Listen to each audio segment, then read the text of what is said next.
Hey guys, this is Donnie and welcome back to the channel. Today I have a video that's a little bit different for you. Today we're going to be going over some stuff on my Mark IV Supra that's sitting right behind me. So before we get started, let me move the camera, pop the hood, and we'll talk about what's going on.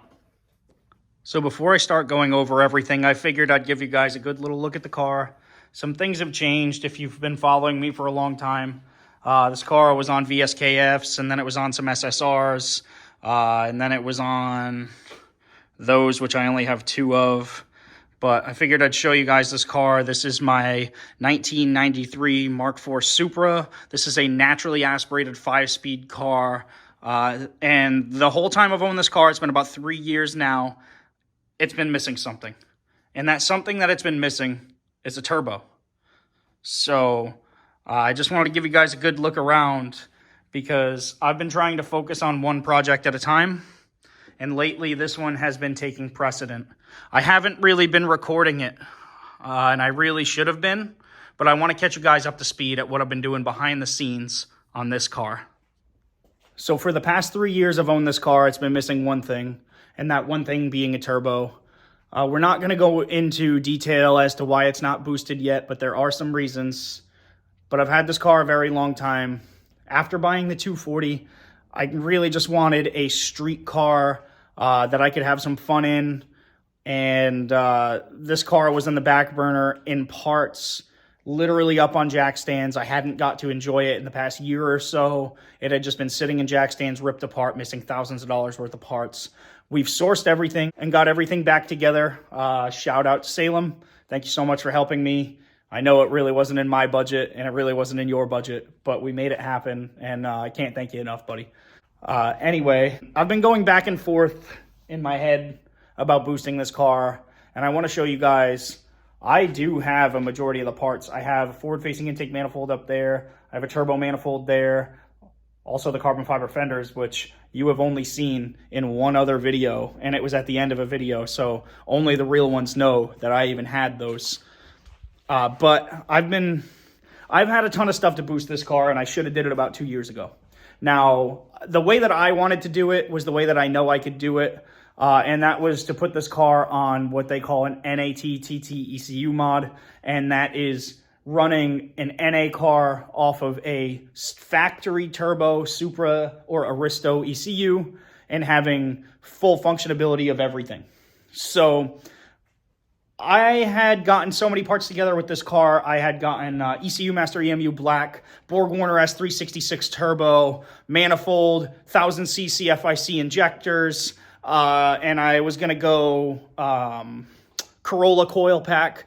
So I had really put some thought into this, put some money into it, and I probably spent about $10,000 in parts or somewhere around there, and the car never got done. So that's as much detail as we're going to go into it, but the car never got done.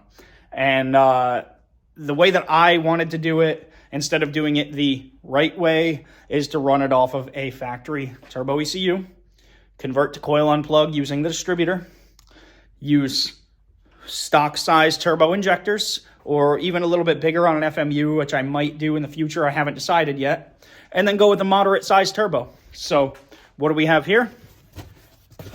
We are going to be putting... Let me get this thing out of the bag. We're going to be putting an eBay turbo on the Supra. So I don't really want to say it's an eBay turbo.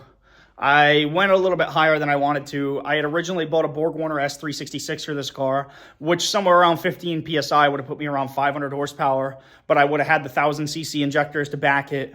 I would have had head studs, head gasket, all that stuff. And to be completely honest, I'm going to be running this car 100% unopened.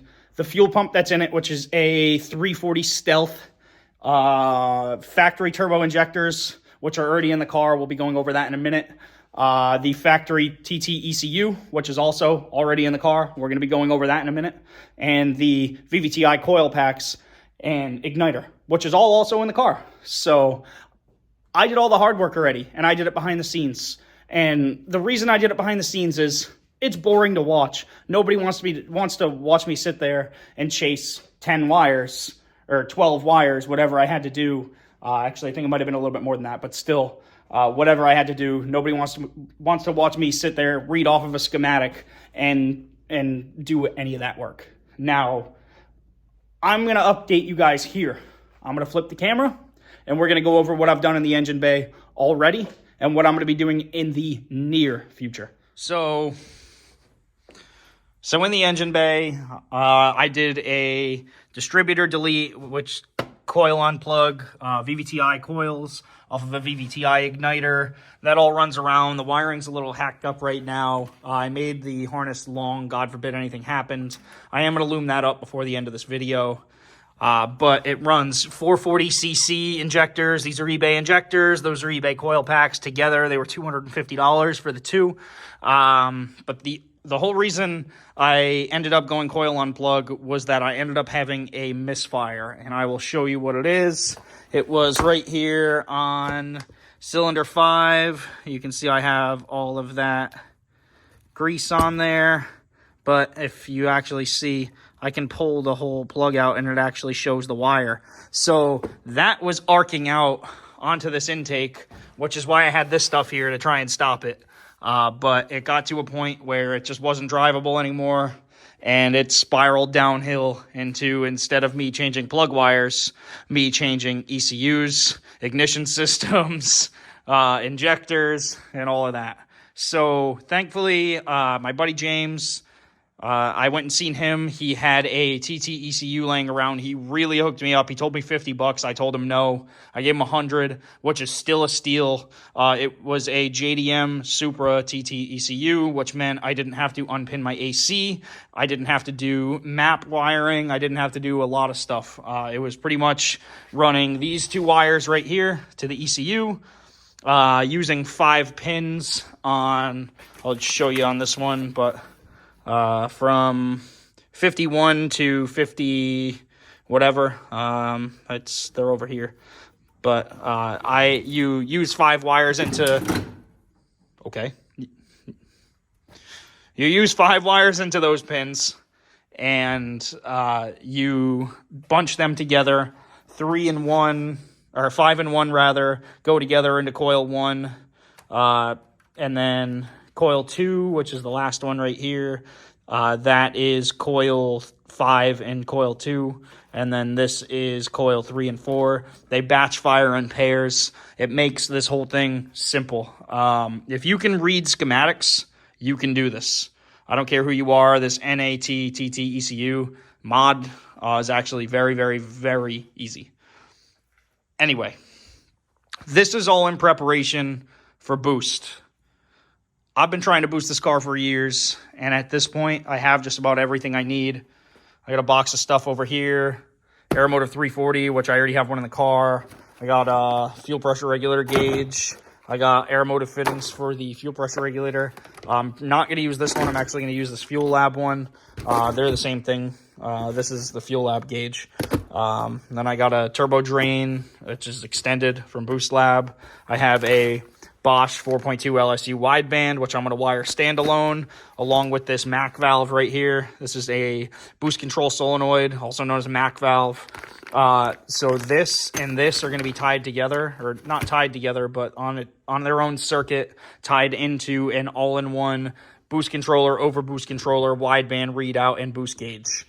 It's actually going to be sick. They're pretty damn cool. I've been looking into them. It's going to be a pain in the ass to wire, but I am going to do it. I also have the maintenance items, but I'm not going to do that until the car runs. Water pump, timing belt, SERP belt. And then, of course, we have the eBay Turbo. It's not really eBay. CX Racing, dual ball bearing, GT3560. This is a 58 millimeter. I went small. Last turbo I had was going to be 73 millimeter with a 0.91 AR. This is 58 with a 0.58 AR. This should spool very quick. Should probably still make around 350 to 400 wheel horsepower, but it'll be way more usable. And then to control that, I have a Turbo Smart 45 millimeter V-band wastegate. And then obviously the manifold is up there, and the forward-facing intake manifold's there, although I'm not going to be using that. And then pictured upstairs, up in the loft up there, you can't see it right now, but I have a full CX Racing big giant intercooler kit for this car, which I actually have to step down the piping size because I went with a way smaller turbo. Anyway, let's get to talking. So this video is just to let you guys know that I'm done with my break. I'm back to slow season at work, so it's just making it through the summer, probably 3-day weeks, something like that. But it gives me enough time to probably push out a video a week, maybe a video every 2 weeks, depending on how expensive they are. We all know I don't make any money off of this. I just do it for fun. I do it for you guys, and I do it for myself, and it's just a way for me to express myself in my cars. But if you guys like the content like this, you guys like the S chassis stuff, here's a spoiler alert for the next video if you made it this far. The title of it is going to be, I've owned my new 240SX 2 days, and it's already broken. So you can guess what that's going to be about. See you guys.